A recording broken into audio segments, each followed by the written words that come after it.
decided that he's going to take a slim fast approach and jump over to the cider business for a little bit. And I'm wearing black. So Yeah. I was on one of these a couple months ago, and I realized how fat I am. So now I'm wearing black. So he is with Reverend Nat's Hard Cider here in Portland, but he spent a lot of time with Boston Beer and Columbia Distributing as well.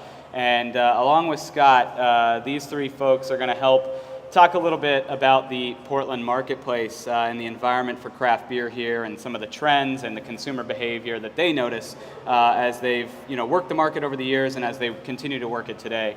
But before we get into the conversation, I did want to send a quick shout out to all of our sponsors who help make this possible. I don't know if you guys turn around, there's cameras, and we're live streaming this out, and we got to fly all the way out from Boston to do this stuff, so it does cost quite a bit of money to get out here and haul our gear, and without our sponsors, it wouldn't be possible at all. So with that, a special shout out to Lisa from Owens, Illinois, who's here today, as well as Randy from Vicinity Brew, and the Reyes Beverage Group will be joining us when we stop in LA and Sacramento, I believe, and San Diego. I think they're even coming to those. So big shout out to those guys. But let's talk beer. Let's do it. I've thanked enough people. Let's talk about how the Portland marketplace has changed. And Mike, you probably have the most perspective on this, on how it's changed over the last 10 to 15 years. But especially for Brady and Scott, how you guys have seen it transform even in the last 5 years. What's different and what's going on today versus, 10, 15 years ago? We'll start with you, Mike. Well, I mean, I made a joke outside. My experience coming to Portland, I haven't lived in Portland. I did live here for 3 months back in 2012, and I was clearly an outcast. I did get the finger more times in Portland than I ever got in New Jersey, and I grew up in New Jersey. So in 3 months, I got the finger 7 times. So we'll come back to that, why people flip the bird a lot in Portland. Were you running bikers off the road? Exactly. Well, we're exactly running bikers off the road, but the whole thing, and I know you want to talk about beer, but so my best way to describe Portland is you're a car and you're coming to an intersection, there's a pedestrian and they're walking at a certain pace. When the pedestrian sees the car and they time it out, they will walk faster to then get into the intersection and then walk very slowly across the intersection. But you want to talk about beer. And that hasn't changed. For the record, any thoughts that you have that talk negatively about Portland, Breakside does not represent. Yeah. So, no, but it always went its own way. So in my days with Boston Beer, it was the one place we could never get them to drink the Kool-Aid.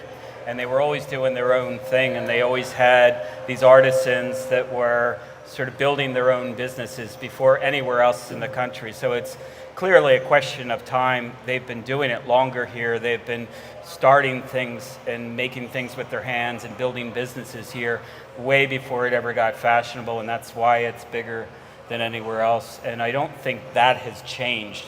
I think that was all just sort of something that was just happening sooner than anywhere else, is the best I can say.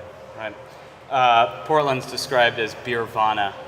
Brady, I mean, what does that term mean to you? It means it's the best beer drinking city in the country, in the world. We love beer. We love to brew beer. We love to drink beer. For me, we travel a lot. All of us travel a lot. I'm sure many of you travel a lot, and nothing compares. There's countless times when you're traveling and you can't find a good beer, and it makes you miss home. And the sooner you can get back to Portland, the better. So, yeah, for me, that's kind of beervana in a nutshell. And Scott, you have a bit of an interesting story of how you came to be in Portland. Maybe sort of the Cliff's Notes version of that story and why we're sitting here in your brewery today. It's pretty interesting. Well, I think for me, I just love eating and drinking. So when I came to visit Portland only 5 years ago, and I got here, didn't know a single person in Oregon, loved it, stayed, sold my house in Charleston, South Carolina, where all my friends were. And then shortly thereafter, I was on a kayaking trip in Alaska, got a few too many beers to me at the Alaskan Brewery in Juneau afterwards, and proclaimed to my friends I was going to quit my software job and open a brewery. So, and one of the things I know you were going to talk about as part of this was kind of the camaraderie between breweries. For me, I'm not a brewer, I'm a drinker, and I didn't have any idea how to do any of it. So I would literally just start sitting at the bar at Bridgeport and Deschutes, because I lived between the two, and asking them questions. And it just happened real quickly. But for me, yeah, it was just a love of food and drink. And Portland is the city in the world that I think best represents a love of eating and drinking. So what are some of the factors that have enabled Portland to become such a hotbed for craft? I mean, is it just the types of personalities that live here that really want to support local? Is it the types of businesses that exist here, that they're just such great business people, that craft beer is so popular? And just a couple stats to go off of. Through the last 52 weeks is IRI stats, but the last 52 weeks in grocery, craft is about 41% of the Portland beer market, and that index is way higher than anywhere else in the country. So how did Portland get to be that way? I think it's the people. I think it's the drinkers, like Scott. But no, like, people really appreciate good beer here. You know, everybody you talk to, you know, I have the pleasure to work with Kurt and Rob Widmer. You know, they've been around for 30 years in the brewing community locally, and they'll tell you time and time again that what makes Portland great is the people. You know, it's the guys who drink the beer, it's the guys who brew the beer. Again, it gets back to kind of the beervana thing I was just talking about, but people love beer. They're adventurous, they're appreciative, they're, you know, they take joy in drinking and eating and enjoying quality things, and I think beer is a part of that. And there's probably two sides of that, right? There's the part that everybody in Portland wants to get bread from the place where it's made closest to their house, or get their charcuterie, or get their chocolate made from near them. But also we have all these breweries here, so it's like that chicken and the egg thing. You know, we have, I don't know what it is now. I used to keep track. 53. Well, sure, but I think, you know, in the greater Portland area, I think there's somewhere along the lines of like 2,000 or 3,000 breweries. So I'm joking. Within 3,000 miles. Yeah. But it's one of those things where there's so many breweries, there's so many opportunities to get great beer, that it enables people to kind of go after that lifestyle that they already like here in Portland. What about any like civic factors? I mean, clearly the city had to have been a little bit friendlier to some of the businesses as well. When you started Breakside, I mean, was it a pretty friendly time for you to open up? Yeah, but I mean, I didn't get anything from the city. The OLCC was super easy to work with. They'll give a liquor license to almost anybody. That's nice. A lot of places isn't like that. You know, I know in a lot of cities and states, there's only a limited number, so you have to buy one from somebody else. And here you can get a license easily.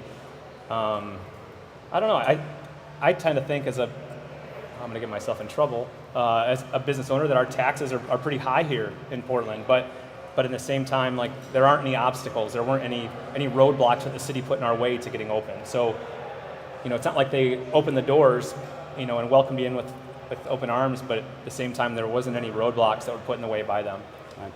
So, Mike, have you seen consumer behavior change at all in your time sort of working the Northwest and especially Portland? Yeah, I mean, I've worked the Northeast, I've worked Texas, Southwest, I've worked California, and I believe you go through a series of tipping points, and it's mostly consumers are usually out front of retailers, and then retailers catch up, and then you kind of go another distance, and then the retailers. So, for example, back when I started in the mid '90s at Sam Adams, it was a home run to get Sam Adams carried by an Irish bar.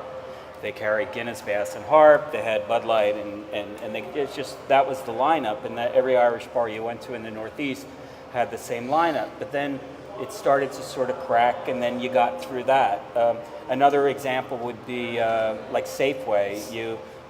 10 years ago, they had one end cap in the store, and it was always what they called a tri-brew ad, Bud, Miller, and Coors, and everything else was lucky to get on the floor somewhere in the aisles. But I go even further back, at the risk of dating myself. When I started in the business, I worked for a Gallo distributor in 1986, and if you went to a liquor store in New Jersey, you had a big stack of Gallo in jugs, 4-liter jugs. Most of the floor space was like Inglenook, Almaden wine, Gallo wine. All the sort of expensive bottles were up on the shelf. They were never put on the floor. And I always look back, at the risk of dating myself 30 years later, and I like to cook. and I don't cook with expensive wine. I go try to find the Carlo Rossi, and it's still in Safeway, but you got to get on your freaking knees to find it, right? And it's there. I go tonight, go look, and you'll be like, oh, there it is. So there was a time when Smirnoff vodka was on the back bar, and now it's in the well. There was a time when so everything's become super premiumized in every other category. We're just getting through these tipping points in beer. There's going to be a time where they will not let you see Budweiser. I mean, with all due respect to our Budweiser friends here, and I know your heart's in craft, but there's nothing that a bar can sell that they'll make less gross profit on than passing a bottle of Budweiser over the bar. I'm pretty sure it would stand up to like a glass of water might be less profitable, but there's almost nothing less profitable. But when you talk about tipping points, when is the day going to be where you're not met with a Budweiser neon in the front window? That would be like putting Ralska vodka in your front window. And that's another one of the tipping points. When you get to the point where the Carlo Rossi principle, where, yeah, we have Budweiser, but you will never see it on a banner. You'll never see it in a neon. You'll never see the tap marker. If you really want one, I'm not going to stop you from getting it, but it's going to be in a bin down, and I'm not going to show it to you, right? And that's the way wine and spirits have gone.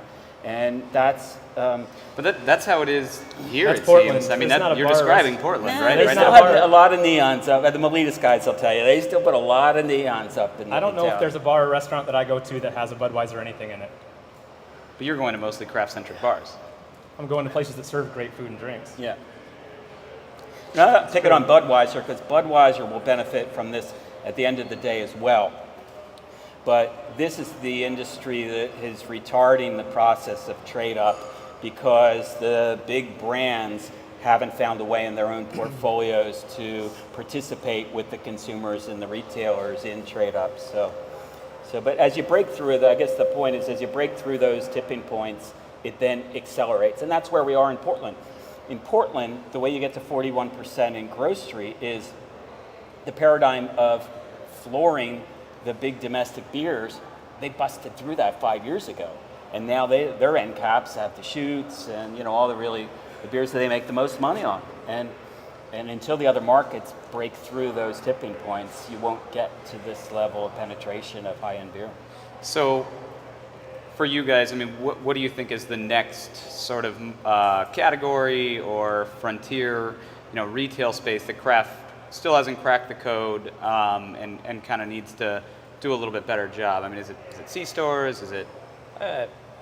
Craft is scratching the surface right now. I mean, Portland's an anomaly. We all really appreciate living here, but by comparison, I mean, we're talking about 41% in Portland or in Oregon. I mean, everywhere else in the country, I mean, it drops off dramatically past that. So, I don't know. I mean, there's a lot of small brewers who that number may not mean anything to them because they're only operating in Portland. But for us, Widmer Brothers, we're looking across the country.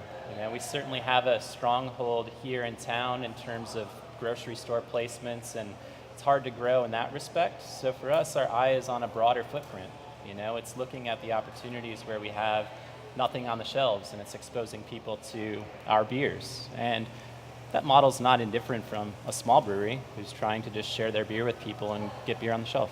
Portland you described as sort of an anomaly, but do you envision a future in which most, somewhat major metro markets, I mean, even Portland's a bigger city, are 41%, craft share? Sure, yeah, I think it's totally possible. I think they're mostly there. You just can't see it the way that Nielsen and IRI report their numbers. So if you pull a run from what's called San Francisco in Nielsen, you're going to get a lot of areas that are not homogeneous to San Francisco. You'll get, blue collar areas, you'll get Hispanic areas, you'll get ethnic areas. There's not many areas in the country where it reads so cleanly as, I don't mean clean in a sort of bad way. I mean, Portland's very homogeneous. It's 78% white, it's got a small ethnic component, and every other market will read sort of more, and I gotta tell you, the Asians, Hispanics, other ethnic groups are not participating in craft to the degree that Caucasians are, that's a big opportunity for the industry. But that, in some ways, is why Portland reads like it reads, because it's fairly homogeneous as a population. That seems like a pretty big challenge though for craft. I mean, Scott, who drinks your beer?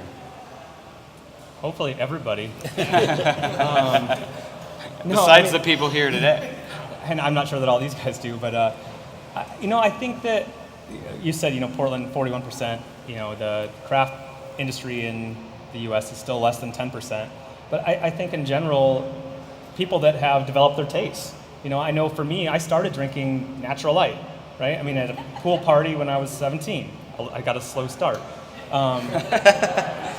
But then it develops. I think for everybody, as you get into anything, whether you're a car collector, you don't start with the best car on the block, right? You start with something that is comfortable and easy to get into. So I started with Natural Light and moved into Miller, and then one day found Sierra Nevada. Then I found New Belgium. I was flying Fat Tire back. I lived in Charleston, South Carolina. We were flying back suitcases when we traveled west of cases of Fat Tire.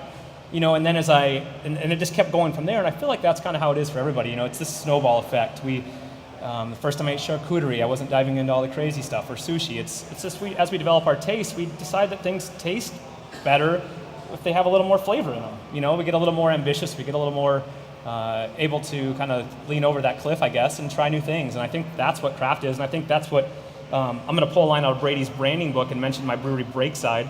And no, one of the things we do is we tried to do crazy stuff in barrels. We did more than 100 different beers last year, and I think there's a lot of breweries, like Widmer, as well, who push the boundaries and are trying different things because the consumer wants it. You get tired of drinking just an IPA over and over and over again. Sure, but that doesn't seem like the kind of thing that is ultimately going to grow the sort of size of the pie, right? I mean, but how big do we need? We're at 9%. If we got to 9%, we're less than 9% as a craft compared to the Negro, Modelo, Budweiser, Miller, Coors. If we got to 20%, that'd be amazing. I don't think craft, I know I'm not trying to have a cruise ship. Maybe some of the folks are, but I think we can make awesome lives and really enrich the lives of our employees and those that drink our beer by having a really, really small slice of what the three big guys have. So how do you get there? We're doing it, right? You just keep making awesome beer, engaging your employees and engaging the community. I think one of the things we get asked, I know I get asked all the time, we have X number of breweries, whatever that is, 70 in the greater Portland area. Can there be any more? And I think there can be. I think there can be another 50. And without any issues, so many places like our place that opened up first, that's just kind of a neighborhood restaurant that happens to make their own beer. Every neighborhood in Portland wants that, every block wants it. So I think you can keep growing very easily the way we're doing it now, and sustain that level for a little while. Right. Let's switch gears a little bit and talk about the competition here in Portland. You said it, there's 3,000 breweries here, right? And probably all in a garage somewhere in planning. But I do think it's right around 70 or so in the Portland area, which is a lot. And clearly a strong local beer scene or brewing scene is what leads to the 41% type figures. And you can look at other markets like Vermont or Denver. There's the places with the most breweries typically have higher percentage of craft beer sales. So that stands to reason that the more breweries there are, the better the share is for all. The more sales you have, the more breweries open. So in some ways it's very circular, because if the sales weren't there, the breweries wouldn't open, right? Right. But for some crazy reason, people still want to come to Portland and open breweries, or people in Portland that have lived here want to open breweries. Despite all the competition, what have you guys noticed out there, in terms of competition? Is it getting tough to sell beer?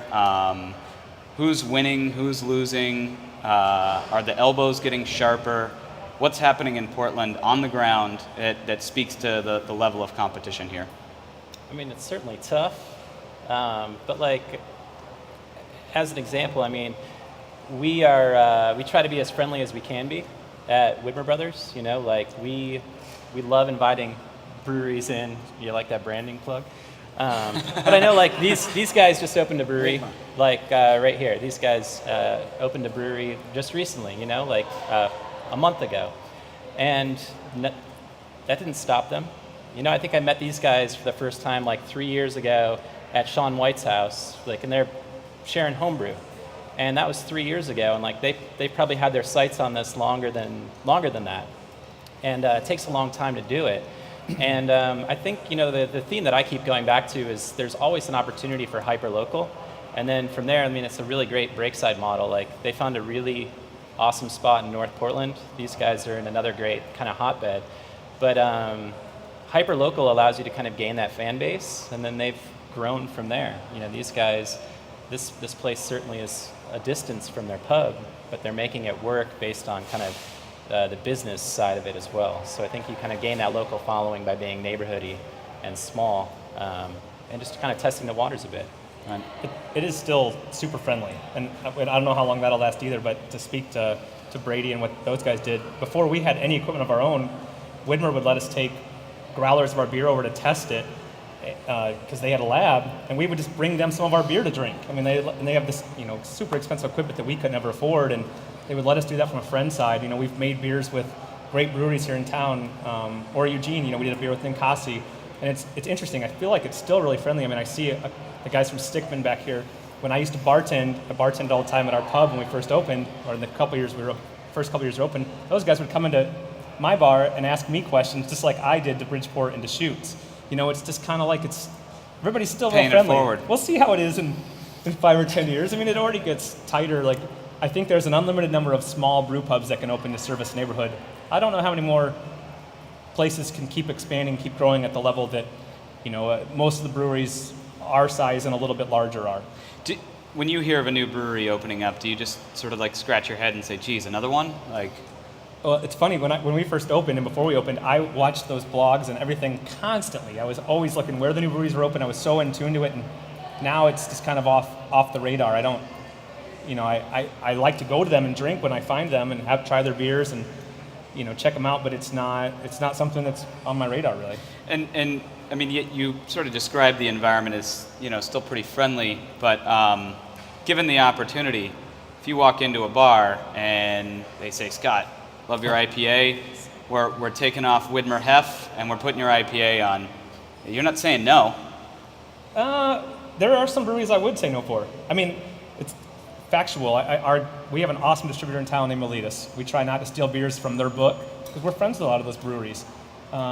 And one of the things that's interesting, I mean, none of us as breweries drink just our own beers. It's awesome to try other things. I mean, one example, I was with Andy, Thomas, and Brady at Saturday hanging out. We're on this Widmer and Breakside bike crawl. We got to the Tin Bucket, and they have several of our beers on tap, and they hadn't had a Festina Pest from Dogfish Head in a long time, so that's what I got. You know, I could have got our own stuff. I could have just supported my brand, but, you know, I think it's about being well-rounded and more important than just making a couple bucks for yourself. So you will say no sometimes. I mean, that's sort of interesting. Do you think other brewers think that way, and perhaps that's maybe what has contributed to the level of success here as a collective craft group? I think some brewers think that way, but let's not kid ourselves. I mean, it's a business, so there's competition and there's friendly kind of like appreciation for each other and what's going on. But your business is a little different than ours, though, because my business is me, and you've got to, right? It's a little bigger. So if I can do that easily and be like okay with it because I can't get mad at myself. Yeah, but you feel the pressure. Yeah. Well, let's bring you in, Mike, because you are now. I'm little again. You're little again. You're with a cider company now. So how does that play into it? I mean, that's sort of an interesting factor in all this that a lot of, I think, the breweries aren't maybe perhaps considering, that cider's a little bit of competition now too. I mean, it's a small piece of the competition, but it is competition.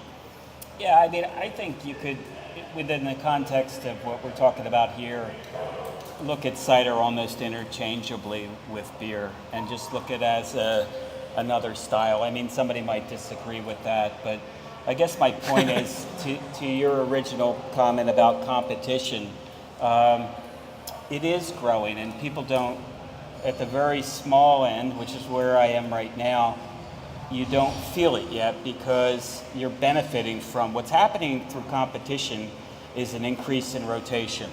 And it's classically, you've got unlimited supply and growing. You've got robust demand, but in no way is demand keeping up with supply.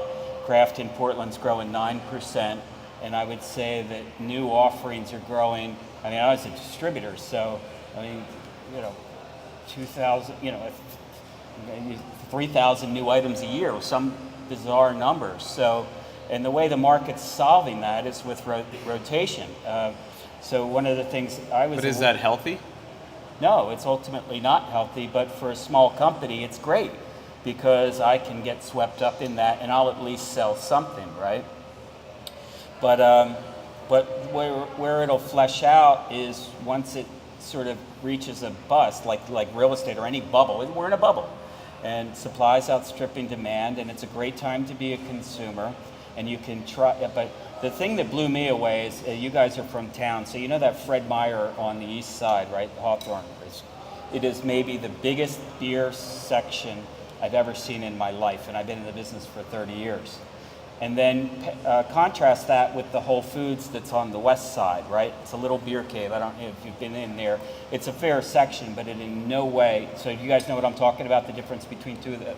So I worked for a distributor that sold a fair amount of items, and in a 90-day basis, we almost sold as many items to the Whole Foods as we did to the Fred Meyer. Now, Fred Meyer tends not to be in this rotation because they have the real estate.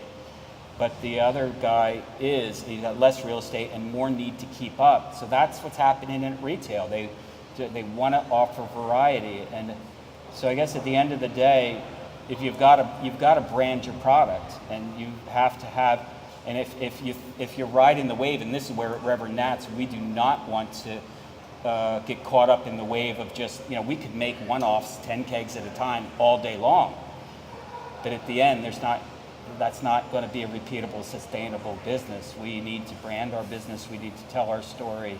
So this competition, there will become a day where the proverbial S hit the fan, and it's going to be all about branding at that point and what people really believe. Like I always think about the Commons. I don't know if those guys are here, but they've got a wonderful little small sustainable business that is very much on that. They're in one niche of the business and they do it barrel aging and they do it really well. But to your point, anybody who tries to do a little bit of barrel aging, a little bit of cider, a little bit of sort of session IPA, a little bit of this, a little bit of that, it looks good now, but it's not going to look good in whatever period of time it takes to sort of flesh all this out. Sounds a lot like Boston beer, actually. Well, the big guys can do that all day long. So the big guys looked at what the little guys were doing. They went into the bars. They went into the bars in Portland, and they saw all these one-off specials, limited release and everything. And it took them 2 or 3 years. But if you look at the three major, three biggest craft brewers in the country, and I know them all, the three of them very well, they're like, screw that. I can do this all day long. And they all have portfolios that reach 90 different items, and they're not trying to do anything to screw with anybody, but anybody can participate in reading, take the recipe book and, go all the way back to ancient Babylonia and make every one of those beers and make 10 barrels of it and be done. But I mean, it is sort of a weird balance. I mean, that's part of the reason why craft is so popular, and what excites people about the category is all that experimentation, all that trial.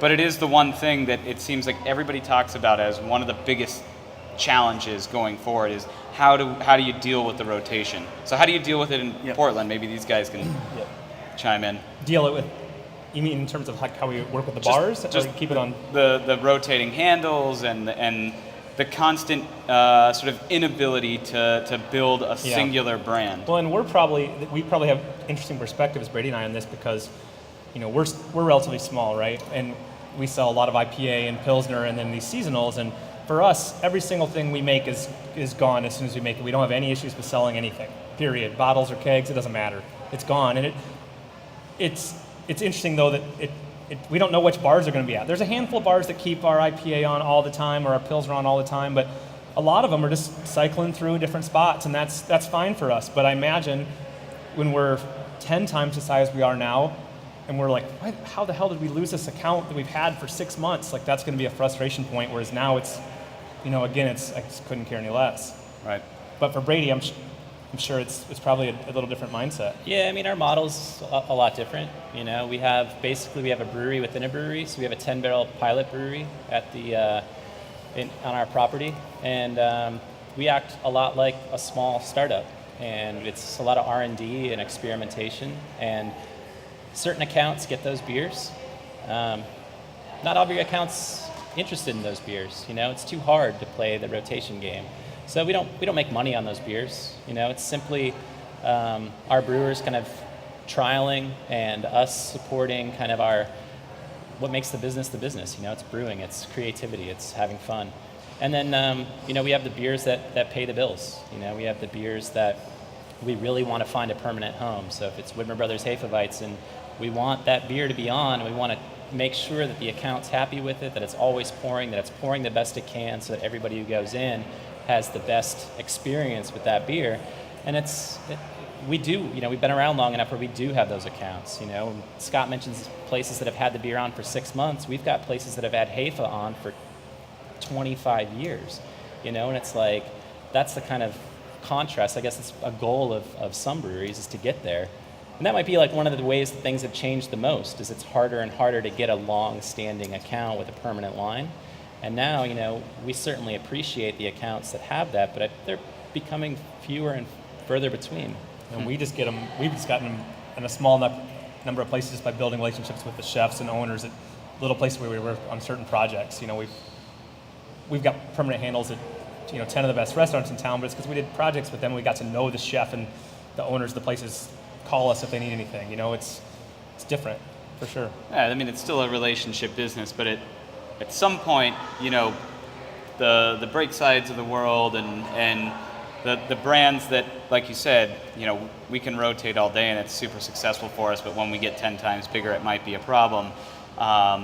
You're gonna have to show something that tells that retailer, my brand sells better because of this reason, or it makes you more money. I mean, you're gonna have to deliver something to them beyond just the relationship of you walking in and cooking up and that's one of the things I think that is going to shake out a little bit over the coming years, and it does some now, right? I mean, there's tons of breweries, but not every brewery is making quality beer over and over and over and over again, right? And so, like, I think for Widmer, for us, I think our core brands, like our IPA, our Pils, and our Pale, taste the same every time, and they're delicious. I mean, I'm biased, right? But I mean.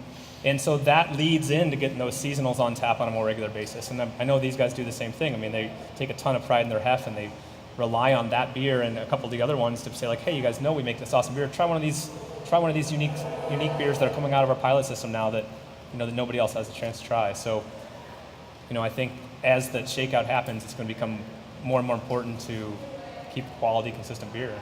Sure. Okay, a couple final questions here before we take you guys off the hot seat. Literally, it is hot up here. It's warm up here. These guys are hot too. Just gonna toss a couple things out here and give me your sort of viewpoints on it, and we'll kind of go down the line. We'll start with Scott. Let's talk about a style trend here in Portland. What's the most popular style in Portland right now? Well, it's still IPA by far, right? I mean, every bar in town, or almost every bar in town outside of Prost, their top-selling beer is going to be an IPA. I mean, when I was bartending, I can't tell you how many times a night somebody would come in to say, give me your hoppiest beer. Now, I think that's shifting a lot. I think people are, personally, I used to drink IPAs. Now it's rare I drink a beer over 6% alcohol. And I drink a lot of German lagers or German-style lagers. Sours are becoming more and more prevalent. So I think that kind of stuff, and easier drinking beers that aren't quite so aggressive, I think are going to become more and more popular. Brady, emerging style in Portland right now. It's still IPA. I mean, it's IPA all the way. It's 30% of the Portland food market right now. IPAs are. Yeah, it's way too strong to be overcome by even the next, I think seasonals are next in Portland, and then it's wheat. And for us, it's, we're heavily anchored in wheat, and, some of you may have tried our newest year-round IPA, but we brewed it with wheat because, again, we know how to do that and are trying to kind of straddle two styles, but still IPA kind of, again, leads the way for craft, I think, locally. Mike, package trend. Cans seem hot. Oh, man, I knew you were going to ask that. 22-ounce bottles, that's, usually... I would say 22-ounce bottles is the big idea over cans. Now, this audience has been sort of digesting that for 3 or 4 years, so cans are probably the big. I just am not sold on cans beyond where they are right now. I mean, they're 5% in this market. They're 5% of craft beer. They are growing 50 or 60%, so they'll probably get to 10. I just don't. It just seems like such a glass-driven product. I think 22s is the big idea because of the ability to deliver a lot of variety, and that's what this whole thing's about. And in a retail space, you can deliver so much more variety per square foot of shelf space with a 22. So I would say 22. And higher margins, probably. Yeah, you can sell. People still won't pay more than $8 or $10. You know, Hopworks is $10 for 4. We make a cider product called Cascadia that we get $10 for 4. But I can't see people paying $18 for cans, and I can't see a 24-ounce can on the shelf. So, but the hottest growing category of 22 is over $5. And it's not the biggest market share of 22s, but it's where the business is going. What's dying in 22s are the $2.99 22s. So I think you've got much more upside in glass and in 22s, and that was not because Owens is in the room. Package trends. We see a lot of mixed variety packs, IPA packs. Those seem to be pretty popular. We've seen nationally some brands go for, odd size packages, like 15 packs for founders. More craft breweries getting into, Golden Road in LA, a 24 pack of IPA. I mean, some interesting things going on with packages. What are you guys noticing here in Portland? I think 6-pack bottles still rule. I mean, it's really traditional. You see a lot of experimentation. We did 4-packs for a long time. We stopped doing 4-packs. Like, it came and went, and it just wasn't working for us, And I think, the beer drinking consumer, even locally, is so much more comfortable reaching for a 6-pack with a price point and a range that they're familiar with. And there's enough experimentation to be done within a 6-pack for us to just stay in 6 and 12, and that works for us, and I think it works for a lot of breweries. We're gonna start doing 6-packs as well, the 12-ounce bottles, early next year. But I think 22s are really great, and I think as kind of that people get more educated on the styles of beer they like, 22s are going to stay pretty popular because 6-pack glass is still by far the most selling thing, but that's for, I think, your average suburban, I shouldn't have thrown that in, suburban person that goes to the grocery store and just grabs something that's going to their friend's party, where I think the more knowledgeable beer consumer likes grabbing a few unique 22s and taking them to their friend's party. So right. It's I think it's good to have a blended portfolio. I mean, you can see behind us, we've got cans we're going to start doing on Friday. Yeah. So we're small. We're going to do 16-ounce cans, we're going to do 22-ounce bottles, and then we're going to do 12-ounce bottles. But it's easier, with us being so small, if we fail in one of those, it's not the end of the world. Right. Well, just as a side note, top 30 selling craft packs right now, according to IRI in Portland, there's only one 22-ounce bottle in there. So it's interesting that you said 22s still sort of rule when there was really only one, at least in the grocery accounts. Is that on dollars or on? It's on dollars. Yeah. What is it? Rogue. Well, 22s are 25% of the craft dollars, so they're not as big as 6-packs by any means, but they are growing faster than 6-packs, and they're super profitable. And if you look on a dollar basis, you can sell a $50 case way easier in 22s than in 6-packs. And I'm not saying I wouldn't love to be in 6-packs. The other thing is, it costs all these guys a lot of money. You're finally to the scale after 4 years, you can afford it. It takes a long time to get the investment money. It's going to cost you $500,000 to get into 6-pack, $500,000 and another $500,000 to get into 6-pack. So. I think that's maybe the point for us too. I mean, it's 6-packs are great for us because the barrier to entry is so high to get there. We've done 22s and we certainly will continue to do them, but having the resources we do have with a bottling line and the ability to do 6-packs is beneficial for us. Well, that's something that we're definitely going to talk about in the next discussion. We're going to talk about all the different ways that breweries scale and how things change as you grow. So thank you guys for joining me, and let's fill up our pints and meet back here in about 15 minutes.